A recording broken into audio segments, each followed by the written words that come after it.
ایک چیز ہماری رہ گئی گزشتہ تقریروں میں، وہ یہ تھی کہ ہم نے اتنا تو تذکرہ کیا تھا کہ جناب عابس ابن ابی شبیب شاکری کے ساتھ ان کا ایک جوان غلام بھی آیا تھا، شوذب، اور یہ کربلا میں شہید ہوئے تھے۔ اب ان کے بارے میں ان کی شہادت کا تذکرہ اس وقت رہ گیا تھا، تو مختصراً پہلے وہ سن لیجئے، پھر ہم آتے ہیں جناب سعید کی طرف۔ اچھا، اب یہ کیونکہ غلام تھے شوذب عابس کے، اور عابس کے بارے میں ہم نے بتایا تھا کہ یہ وہ قبیلہ تھا بنو شاکر کہ جس کی امیر المومنین نے یہ کہہ کے تعریف کی تھی کہ اگر بنو شاکر کی تعداد 1000 ہوتی تو روئے زمین پر پروردگار عالم کی ایسے عبادت ہوتی جو عبادت کا حق تھا۔ تو اس سے اندازہ لگائیں کہ کیسے لوگ ہوں گے، بڑے بہادر، یہ فتیان الصباح کہلاتے تھے جیسا کہ ہم نے ذکر کیا تھا۔ تو ان لوگوں کی غلامی اور امیر المومنین کی صحبت، اس کا نتیجہ یہ ہوا کہ شوذب جو تھے وہ بہت ہی اعلیٰ درجے کے مومن ہو گئے تھے، اور امیر المومنین سے روایات بھی نقل کرتے تھے، اور امیر المومنین کی بیان کی ہوئی حدیثیں ان کو اتنی یاد تھیں کہ یہ کوفے میں جتنے لوگوں کو امیر المومنین کے دروس، امیر المومنین کی نصیحتیں، امیر المومنین کی حدیثیں سننا ہوتی تھیں، وہ شوذب کے پاس آتے تھے اور یہ وہ حدیثیں بیان کرتے تھے۔ اس قسم کے یہ شخص تھے۔ تو جیسا کہ ہم نے دیکھا ہے کہ بھئی اہل بیت کے گھرانے کے غلام اور کنیزیں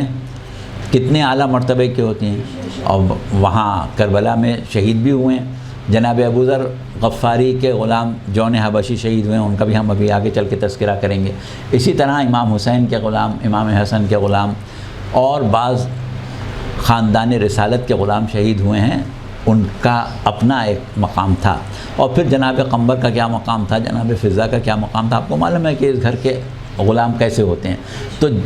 بنو شاکر کے خاندان کا غلام بھی بہرحال کوئی معمولی چیز نہیں تھا۔ تو اب ہوا یہ کہ بنو شاکر، جیسا کہ بھی ہم نے کہا کہ یہ امیر المومنین کی روایات بیان کرنے کے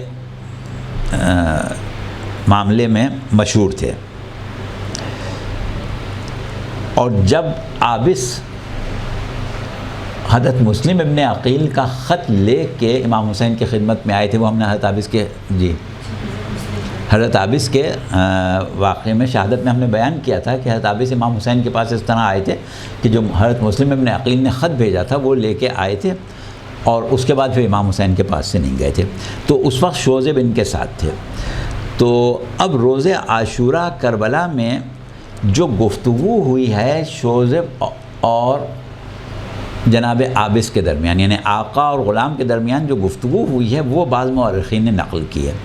اور اس گفتگو سے یہ پتہ چلتا ہے کہ کس قسم کے جذبات تھے جناب عابس کے اور ان کے شوذب کے۔ تو اس وقت ہوا یہ کہ انہوں نے ایک بہت ہی شفیق اور مہربان آقا کی طرح سے اپنے غلام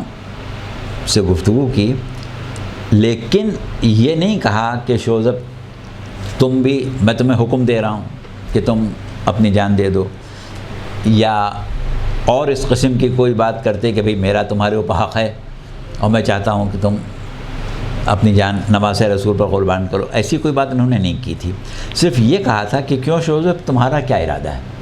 تو جب شوذب نے سنا تو انہوں نے کہا کہ میرا کیا ارادہ،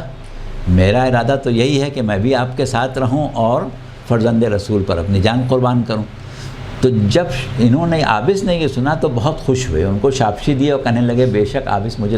شوذب مجھے تم سے یہی امید تھی، اور میں تم کو بہت عزیز رکھتا ہوں، بہت تم سے محبت کرتا ہوں۔ اگر تمہارے علاوہ بھی ایسے افراد ہوتے جنہیں میں تمہاری طرح چاہتا تو میری تمنا یہی ہوتی کہ سب کو میں آقا پر قربان کر دوں۔ تو اب میں یہ چاہتا ہوں کہ تم آقا پر قربان ہو جاؤ، اور اس کا نتیجہ یہ ہوگا کہ تمہارا شمار بھی جانثاران امام حسین میں ہوگا، اور امام کو تمہاری شہادت کا ظاہر ہے کہ صدمہ ہوگا، لیکن میں یہ چاہتا ہوں کہ میں تم سے بہت محبت کرتا ہوں، اپنے بچوں کی طرح سمجھتا ہوں، اور مجھے معلوم ہے کہ تم جب قتل ہوگے تو مجھے بہت صدمہ ہوگا، تم کو قتل ہوتے دیکھ کے میرے دل کے اوپر بہت قلق گزرے گا۔ لیکن بات یہ ہے کہ شوذب دیکھو، اب آج ہماری زندگی کا آخری دن ہے، اور آج ہم دنیا سے جو کچھ بھی لے جا سکتے ہیں وہ آج لے جائیں، اس کے بعد ہمارا اعمال کا دفتر جو ہے وہ بند ہو جائے گا۔ تو کیا ہی اچھا ہو کہ ہم آج ایسے صدمے امام کی محبت میں برداشت کریں کہ کل ہمیں اس کا بہترین اجر ملے۔ تو بہرحال وہ تو ویسے ہی راضی تھے، لیکن یہ ان کی جو گفتگو نقل کی گئی ہے اس سے یہ لگتا ہے کہ ان کے جذبات کیا تھے، کہ ایک تو اتنی بڑی مصیبت اور اس میں